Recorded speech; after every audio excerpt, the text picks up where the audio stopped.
We're taking you live to Brisbane, where Opposition Leader Peter Dutton has joined Queensland Opposition Leader David Crisafulli on the campaign trail. To call the Prime Minister out because the Prime Minister is looking to rip off Queenslanders, and to David's credit, he supports an 80-20 split, as we do. Mr Dutton, most friends aren't in charge of energy policy, so what will be the conversation if you were both in power? Does it be right loggerheads? Well, firstly, let's get David Crisafulli elected as Premier so that Queensland has some hope into the future. Again, I think in the debate last night we saw a Premier who was completely out of puff because he's been there in lockstep with Anastasia Palaszczuk and the union leaders running the state into the ground over the course of the last decade. The fact is that Labor is tired. They have run up an enormous amount of debt. They have starved Queenslanders of choice and of hope. And I think what we saw last night was an incredible performance by David Crisafulli, who was across his brief, understands the needs and the priorities of Queenslanders. And the difference between the two men and their approaches last night was on display. And no wonder today all of you are writing up that David Crisafulli really knocked it out of the park. And he demonstrated to Queenslanders why there is hope and why there's a huge opportunity ahead. And voting starts shortly, and I just really encourage people to support their local LNP candidates. So, Prime Minister, how many nuclear power plants will be in Queensland? Well, we've nominated 7 across the country, and what we want to do is to reduce emissions because at the moment, as we're seeing internationally, the commentary is, and it reflects on the Albanese government here, that they're not going to meet their net zero emissions with the policy that the Labor Party currently has. So we want to reduce emissions, we want to bring down electricity prices, we also want stability of supply. When you look at what's happened in Stanwell and the way in which Mick de Brenny has covered that up, the disgraceful way in which the state government here has jacked up the prices of electricity, not just because of their own incompetence, but because of their own corrupt practices, their involvement with the CFMEU and others. This state has so much more opportunity ahead, and it can have that in a Crisafulli government. Friends can disagree on things, but governments can't. This is a state responsibility. There is a state ban. David Crisafulli has said previously, including this week, it's not going anywhere. Does that mean you cannot build nuclear power in Queensland? Well, I outlined the first step, that is to get David elected as Premier.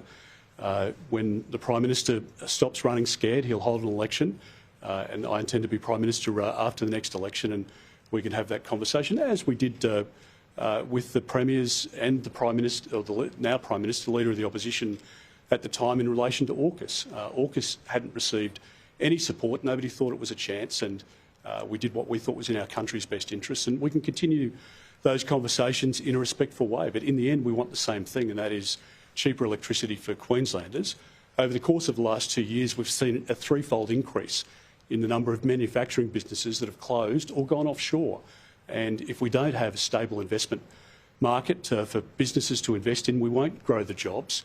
And the opportunity here for Queensland under a Crisafulli government, I think, will be properly realised by Queenslanders as they make their decision as to how they're going to vote. If you were Prime Minister, Mr Dutton, if you were Prime Minister, would you kick the Iranian ambassador out of Canberra? And just a second question, if I can. Do you endorse Israel sending its troops into Lebanese territory?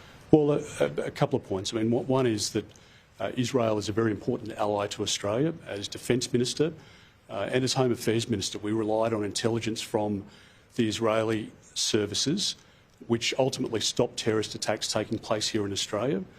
They also stopped terrorist attacks killing our diggers in the Middle East. They are the only democracy in the Middle East, and they have a right to defend themselves, and they will take the next steps as required. It's hard for us as a continent, as an island nation, to imagine what it would be like to be bombarded from multiple fronts by people who want to drive you literally into the sea. So when these people are out chanting from the river to the sea, what they're saying is that they want to exterminate an entire race of people.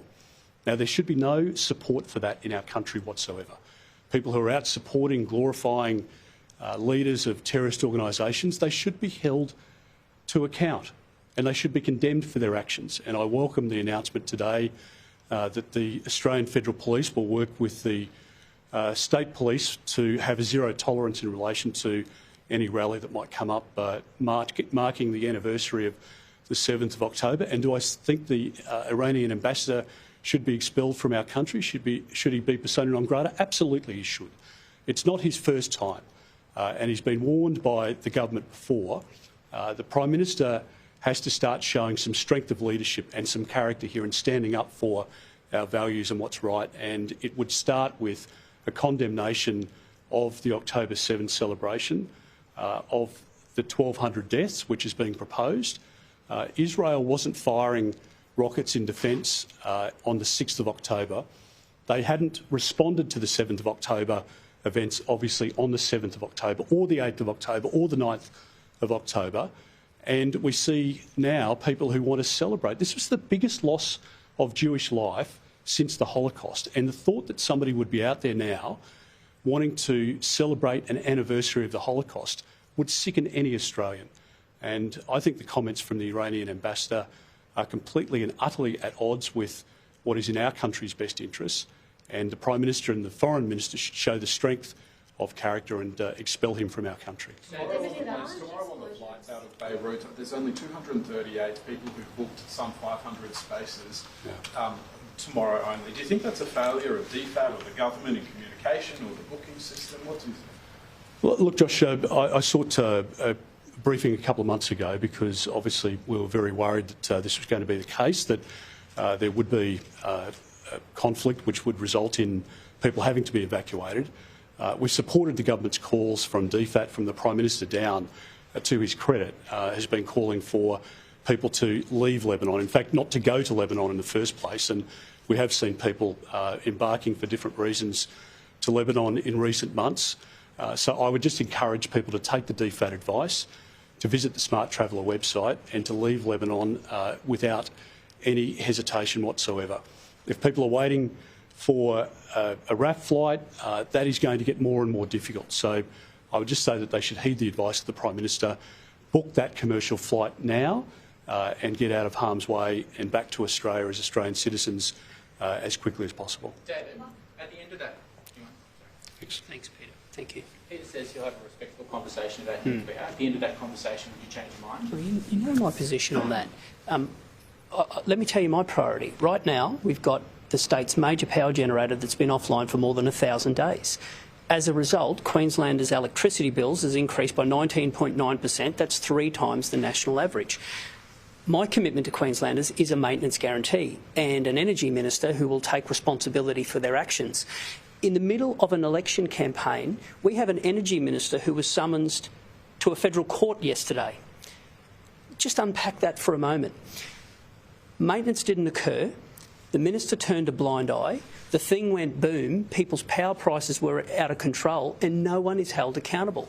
So you can forgive me for having a laser-like focus on the things that I'm talking about. A maintenance guarantee to get those plants up and running, and then you know my view about the long-term future after that. And you can see that people might be getting a little bit frustrated by lack of detail. We don't know where these pumped hydro projects are. We don't know how much they'll cost, and we don't know what's going to happen with nuclear as well. There's a lot of unknown at the moment. People are deeply worried about the lack of detail of the Pioneer Burdekin pumped hydro scheme. It's $24 billion.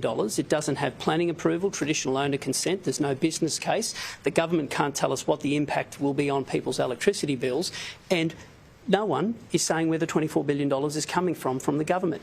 In contrast, we are putting forward a fully funded and fully costed plan that will see pumped hydro come online far quicker. And we will work with the private sector. We've spoken about Barumba being part of that mix. Now, the government can't say the same. So, Queensland opposition leader David Crisafulli attacking the government's management of energy policy, while the opposition leader Peter Dutton was firmly of the opinion that the Iranian ambassador should be expelled.